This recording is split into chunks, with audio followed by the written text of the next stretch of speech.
Welcome to City College's School of Education Centennial. The theme of our year-long celebration is Educating for Democracy in a Diverse World. Let us first acknowledge the Lenape, an Eastern Algonquian people who are the stewards of the sacred land where our School of Education is now located. We are in gratitude to the Lenape elders, past and present, and their future generations. City College is one of the oldest public colleges in the country. Formerly called the Free Academy, it was established in 1847 and was located midtown at 23rd Street and Lexington Avenue. Townsend Harris, chairman of the New York City Board of Education at the time, persuasively argued in a series of editorials, quote, "Let the children of the rich and the poor take their seats together and know of no distinction save that of industry, good conduct, and intellect." City College is notable in many regards. It was the first fully tax-supported public municipal institution of higher education that offered a free 4-year baccalaureate degree in the nation. It was tuition-free for over 125 years. In 1866, it was the first public college in the nation to have a democratically elected student council and to have its own undergraduate newspaper, the Collegian. Our School of Education had its origins from the college's philosophy department. In 1897, New York State required that prospective teachers in elementary and secondary schools complete a set of education courses.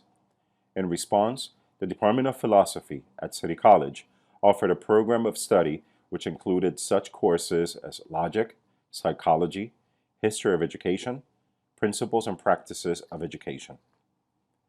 In 1906, due to high demand for these education courses and the need for certified teachers in public schools, the college created the Department of Education. By then, the Free Academy had become City College and was in the process of moving to its new location in Harlem. This new campus was built using Manhattan schist, the bedrock which underlies most of Manhattan. The schist was excavated in the early 1900s when the No. 1 subway line was being extended uptown. Professor Stephen Dugan, a faculty member within the philosophy department, became chair of the Department of Education. Professor Dugan was an alumnus in political science and history, graduating in 1890 and then earning his master's in 1897. He taught in the city's public schools before returning back to City College as a professor. Along with being chair of the Department of Education, he also directed the evening session. This was the first ever night school, which offered a comprehensive degree-bearing program. Summer sessions were soon offered. In addition, the Department of Education also initiated extension courses for teachers. Initially, this program did not count towards a degree. Nonetheless, it furthered working teachers' knowledge of best practices and theory. Courses were held in the late afternoon and on Saturdays for 15 sessions. At that time, city teachers were not required to have a college degree. Instead, after high school, prospective teachers completed 18 months of study in a normal school for elementary grades or teachers' training school for secondary grades. The impact of the extension courses was immense. It reached thousands of teachers each year, and the project soon extended to all 5 boroughs of New York City. Running on its success, the college extended its reach and provided courses to social workers and librarians. In 1913, the Department of Education established the Educational Clinic. This was one of the first educational clinics in the country to address the special needs of public school children. The clinic included a well-equipped children's space, including a complete Montessori program, where educators could observe children, administer educational tests, conduct research, provide demonstrations to teachers, and consult on children's behavior and issues. Over the years, it grew in service to the community and in its reputation for applying current research and practices to the well-being of children. After 13 years of service leading the Department of Education, Professor Dugan took a leave of absence to direct the Institute for International Relations. Similar to current times, 100 years ago, people were beginning to recover from the 1918 influenza pandemic. It was the deadliest pandemic of the 20th century, with over a third of the world's population becoming infected. Also at this time, the 19th Amendment was ratified, giving women the right to vote. In the midst of all this change, increasing numbers of City College students were entering the teaching profession after graduation, some eventually becoming principals and superintendents. In 1921, City College established the School of Education with its own faculty able to confer both undergraduate and graduate degrees and certificates. The extension courses for teachers and the evening session became part of the School of Education. Professor Paul Clapper became the first dean of the School of Education. Similar to Professor Dugan, Dean Clapper was also an alumnus of CCNY, graduating in 1904. For over 15 years, he served as dean of the School of Education. From the beginning, the School of Education was located at what was then called the main building, the oldest building on campus. Then as now, whimsical creatures adorned the neo-Gothic buildings around the campus.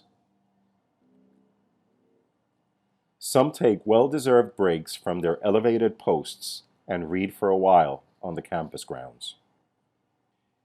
In 1949, the School of Education moved from the main building to a newly renamed building called Clapper Hall, in honor of our first dean. By then, Paul Clapper had left City College and had become the first president of Queens College. Clapper Hall was not new. It was more than 40 years old. It was initially the Protestant Orphan Asylum, and then the college acquired it from the city. The School of Education remained at Clapper Hall for the next 35 years. Clapper Hall was adjacent to Lewiston Stadium, an open-air stadium built in 1915 with classic Doric columns at its rim. It was designed for the common good and held over 6,000 seats. During the academic term, it was where commencement and athletic events took place. For instance, in 1963, the stadium was the site for Dr. Martin Luther King Jr.'s address as the commencement speaker. During the summer, the stadium served the public with its free summer concert series, a much-beloved city tradition.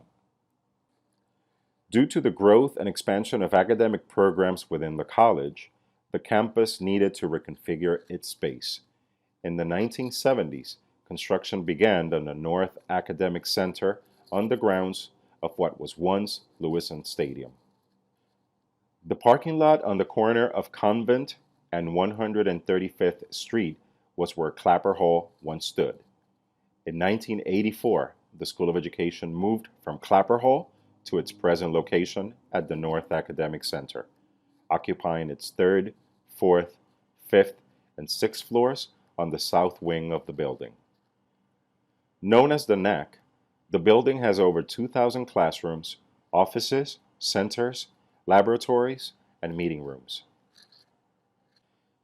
Those in the School of Education with office windows on the Convent Avenue side can look directly at the main building, where its classrooms were once located 100 years ago. The main building is now called Shepard Hall, in honor of Edward Shepard, an 1869 alumnus and trustee. A centennial is a time to take stock, to come to terms with our history, to face the challenges of the present moment, and to envision the possibilities of tomorrow, or as noted in our college seal, respice, adspice, prospice. Poets, though, get to the heart of the matter. Nicky Giovanni notes, quote, 100 years is not so long when we plant love with patience.